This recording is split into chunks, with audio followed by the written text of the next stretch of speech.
Hi guys, ArchieLuxury channel. We're doing paid reviews 20J28. 20J28. And for this paid review here indeed there, we're going to be looking at some very nice collection here. A quick wristwatch check. We're wearing a Patek Philippe 5296. This is my Calatrava white gold. Love this piece to death. Love it, love it, love it, love it to death. I love this piece almost as much as Artemis and Matthew. That's right. Happy Valentine's Day, guys. Okay, let's go into this. This is for Mark. Hiya, Archie. I watch your videos on YouTube. I have to say you entertain me greatly while I am stuck at work for months at a time. I have a watch collection with the following in it, all bought for retail price in ADs. Number 1, Omega Planet Ocean 2014 Orange Bezel 8500 movement. My first proper watch I bought way back when I worked in the North Sea in the UK. This holds a special place because it's solid and has proved to be a very robust and capable everyday trooper. I have wore it a lot since I bought it and it's fine. I had it serviced and polished last month and it came back like brand new. Number 2, Rolex Submariner Black Date 116610 bought in August 2017. Luckily, I put it on my wrist when I bought it, as I stupidly lost the boss and papers on my way home from Dubai flight. Course, I was hammered on the drink and left them at my ass in the compartment above my seat. Well, feel free to give me warranted abuse for the carelessness. Oh, fuck! Anyway, I still have the watch, and the kind lady at Rolex dealer gave me a new box. I have worn it a fair bit, but it's still 9 out of 10 condition. Don't do that again! Number 3, Rolex Submariner Black Date 116610 LN, bought in November 2018. It is in a safe, never worn, never touched, full box, papers, plastic covers. Stumbled across this in an AD and I thought I should buy it, as the lady had just put it in the window 15 minutes previously. Lucky me. Yes, very lucky indeed. And he's got a number 4, Rolex Yachtmaster 116622 blue face. I love the blue face. I love it. Bought in May 2019. I've worn it. It's cool. I like it. Nice watch to wear on holidays. I have full box papers, etc. When I bought this watch, that the lady gave me a box for my first black sub date, as she remembered me from before. I maybe think this seemingly underrated model is maybe my favorite. I love the Yachtmaster with the blue dial. That is my favorite combo deal. It's a bit better looking than my subs and not as flash as the Daytona. I would have to positively agree with you. Yes, yes, yes, yes.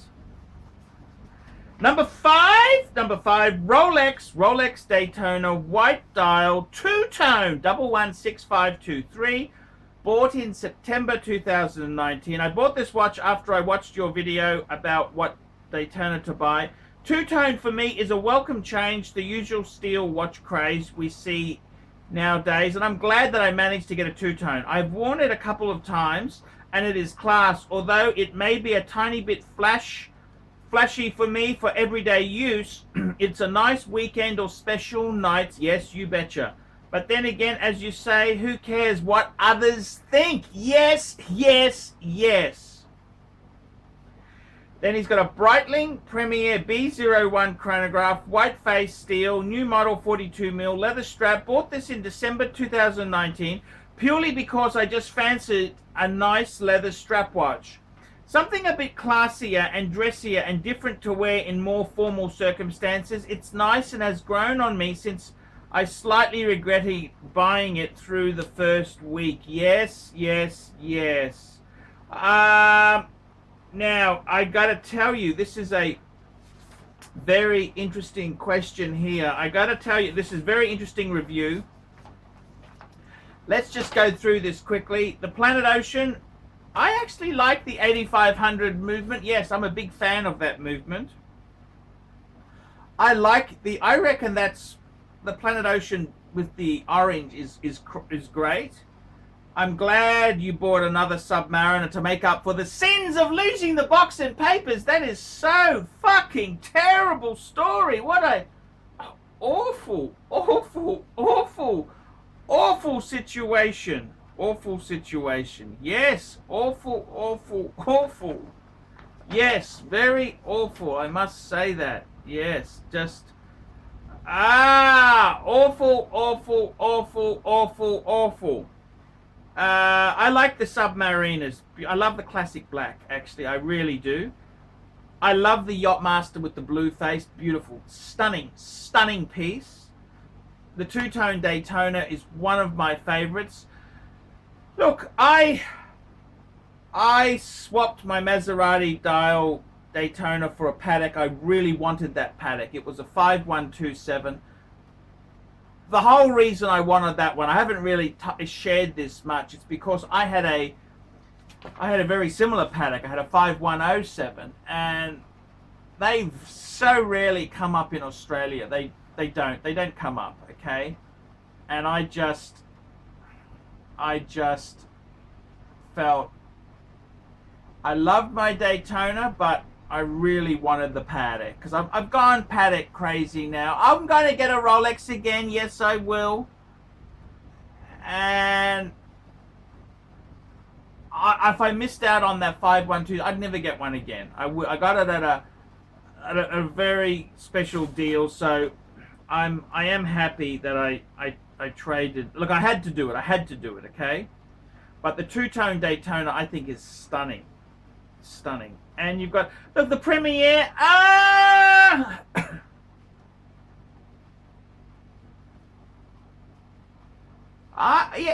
I wouldn't be buying many Breitlings new. You want to buy that used. You want to be a bit careful with Breitling. Then I think my honest advice to you, you're a seafaring guy, stick to Rolex. Stick to Rolex, okay? Stick to Rolex. It's nice to have the Omega. That's a beautiful watch, and you've got the Breitling. That's it. Don't go. Stick to Rolex. What watch do you think I should go for next? I don't like those Royal Oaks or Paneroys or Hublot. Thank God. Thank God. I think I'm quite conventional when it comes to styles of watches. I did fancy a rose gold or white gold Yachtmaster on a black rubber strap next. I think they are very special and different looking watches. With regards to the ultra popular Rolexes, I'm not keen on the Hulks, but I do like the two-tone subs. I totally get it. I get it. The Hulks, look, they are amazing. They're a green dial, but it's black in certain light. I've warmed to the Hulk, but I don't think that's, you don't have to get that. There's nothing, you've got two Submariners. I'm not especially keen on the Batgirl or the Batman, but I like the Pepsi, especially on the Jubilee strap. So on that Jubilee strap, I don't currently have a watch with Jubilee, so some of the Datejust 41s are just as attractive for this reason alone, especially with the fluted bezel. Just a welcome addition and something different to the oysters that I own. Other models I maybe take if found is the white-faced Explorer 2. Yes, yes, yes. If I ever come across one, even a rhodium-faced Yachtmaster 116622, maybe I have enough oyster. No, you can never have enough oyster straps there. I also like these Omega Speedmaster black ceramic. Oh, the dark side of the moon. They seem unique. Also, can I ask you if I ever need to sell watches for whatever reason someday down the line, for example, a new house purchase or even part of my retirement down the line, what would you say each watch is currently worth in Great British pounds, and what watches would you part with first and in what order? Thanks very much. Keep up the vids. Mark, thank you, Mark, indeed there. Look, I think the best way to get a pricing guide a rough pricing guide is to jump on Chrono 24.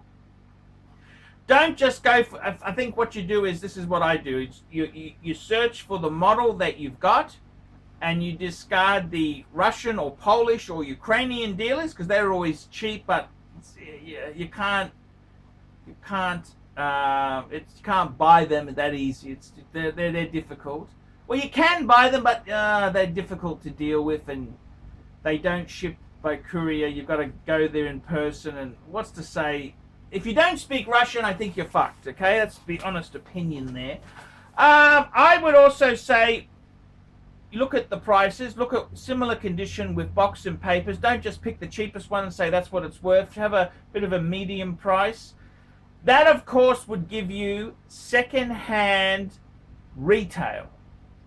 So second-hand wholesale would probably be 10 to 20% less than that. Okay, that's a rough guide. Now, I would honestly say to you, I think you've got some amazing pieces. If you were to get rid of them, I don't like to give prices because it really much dates. It dates. You can have a look on Chrono 24, see what they go for. But I would say, seriously, I would probably say the least, out of those 6 pieces, the least desired would be your non-Rolex, your Breitling, and then the Planet Ocean. Okay, that's probably the least desired. So they also would probably have the highest depreciation, and you've probably lost money on those, especially if you've bought those without much of a discount. Now, out of the Rolexes, which ones would I sell first myself? I reckon if it was me, so that's 1, 2, 3, 4. What would I sell first? I reckon I'd probably sell up the sub with no papers, the double up. Okay, and I say that because you've already got another one. Okay, so that's the first Rolex if I was to sell one. The next one I would sell would probably be, look, I think the other 3 are very desirable. The blue Yachtmaster would probably be the next choice, followed by the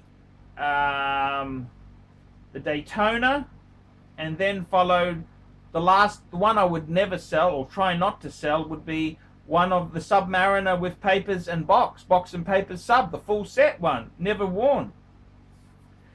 Now that's probably, you could also argue that it'd be the first one you sell because it would bring the, well,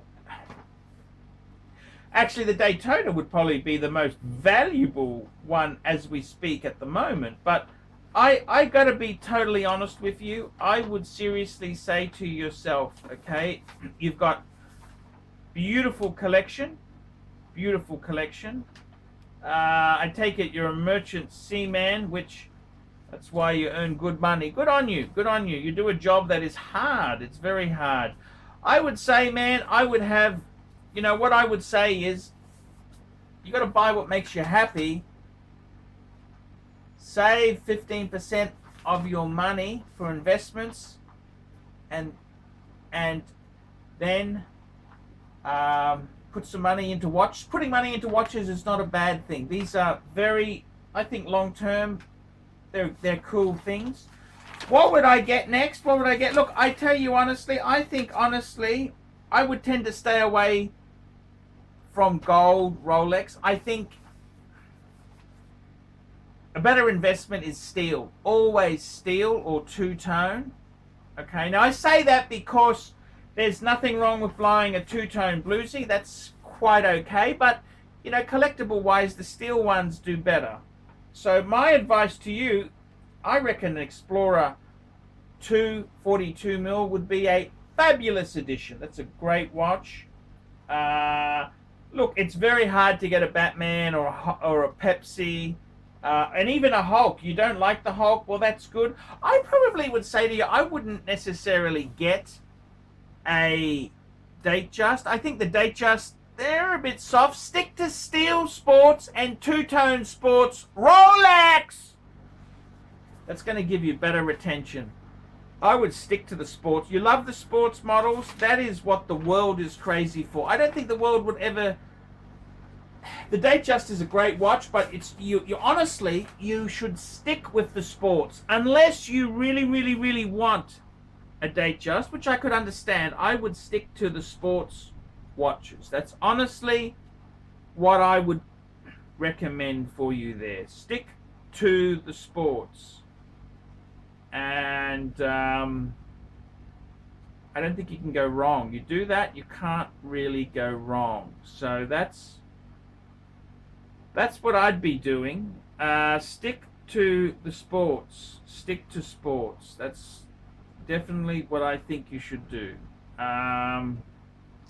Stick to the sports. Stick to sports. I don't think you can go wrong with that. Okay, so what do I think there? I'd probably say Dark Side of the Moon. I'd stay away from that. I don't really... I'd stay away from that. Stick to Rolex Sports. Stick to Rolex Sports. I think the ones you've done well in is always the... Look, I'm not saying the Omega Planet Ocean... Well, I am saying it, yeah. They're, as an investment, they're a fucking dud. The Planet Ocean and the Breitling Premier, they are both duds. Okay, that doesn't mean to say they're bad watches. I'm just telling you. If we're looking at this as an investment, or are we looking at this as both? I would stick to Rolex Sports. That's the best advice I could give you. Forget gold. Forget gold. You're much better off to buy multiple steel sports. Just stick to steel sports, man. I know you like to have a gold one, but realistically, for most people, steel sports. You're so lucky, man. An average man in the UK today, he can't afford one Rolex, yet alone a steel sports. Man, you've got a squadron of beautiful watches. I know you work hard. I know you sacrifice a lot. But you've got a collection to be really proud of. Beautiful pieces. Don't use it as a... I would tend to discourage it as an investment. Put some money away. If you're thinking of, look, you might need some money in the future to buy a house, I'd start saving the money. Keep your watches separate. Don't sell the watches. Keep them, love them, and put money. Maybe don't buy another one, okay? I think you've got a beautiful collection. I don't think you need to add anything. Maybe just the Explorer 2. Add the Explorer 2 and stop. And then put money away in the bank. That'd probably, or put it into like a managed fund, you know. And we call it an EFT, exchange traded fund. That's like a company that buys shares in other blue chips and it manages it, but they're an exchange traded fund themselves. That's what I honestly would say to you. If you think you're going to have to use this as a deposit, I don't think you're savage enough. Okay, I've got to be completely honest with you. I don't want to be a bastard because you're a nice guy. You've sent me this review. I got to be, and I'm desperate for more reviews. But I got to be honest with you. I don't think you got enough cunt in you. You've got to get the Omega at a massive discount. You got to get Breitling. Is toxic. Breitling is fucking toxic. Rolex, if I was you, stick to Steel Sports Rolex. Okay? Don't fucking buy a Datejust. Don't fucking buy gold Yachtmaster. Don't buy a fucking... You just stay out of those precious... If you want to get a two-tone bluesy, that's okay, but that's about it. Stay away from fucking Datejust. Don't go there. Don't fucking go there. Stick to sports. Steel Sports, Rolex. That's what I would do. Stay away from... Look, I'm not telling... I am telling you, if you can't fucking man up to the truth, something's wrong. So I want to tell you the honest-to-God truth there. So that's exactly how I feel on it there. Beautiful collection you've got. Be fucking careful what you buy, because you can fucking lose money by buying fucking dog shit. You can really lose money buying fucking dog shit. Okay, guys, that's a paid review today. Like, subscribe, tell your friends. Don't be afraid. Put some negatives down below, and remember, $50 I'll do a paid review. Man cannot live on Google Ads alone. Google Ads! No, no, no! I need help. I need paid reviews, man. I need the love. It's the love. It's not the love of money. It's the love, Matthew and Artemis. They've got love, love, love, love. Okay, guys, until next time, ciao! Hi, guys, ArchieLuxury. And who do I recommend in America? In America, who do I recommend for quality pre-owned wristwatches? David SW, David SW, David SW. Go to davidsw.com. He is the best, the greatest pre-owned dealer in all of the United States of America. David SW, David SW, David SW. I want to promote KK Design, which is a San Diego-based interior designer who specializes in full-service residential and boutique-style commercial spaces from start to finish. Reach her and check out her work at www.katek.design. Kate K all the way. I want to introduce a new company. This is Fame City Property Solutions. That's correct. They're located in Northeast Ohio. And Fame City Property Solutions replaces non-efficient lights with energy-saving LED lighting. Now, I got to tell you, the guys at Fame City, they will install energy-saving LED lights at office buildings, commercial warehouses, home improvement stores, grocery stores, schools, parking lots, and other residential homes. Now, you can email these guys at famecitypropertysolutions@gmail.com. That's all one word there. famecitypropertysolutions@gmail.com.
Talk at all.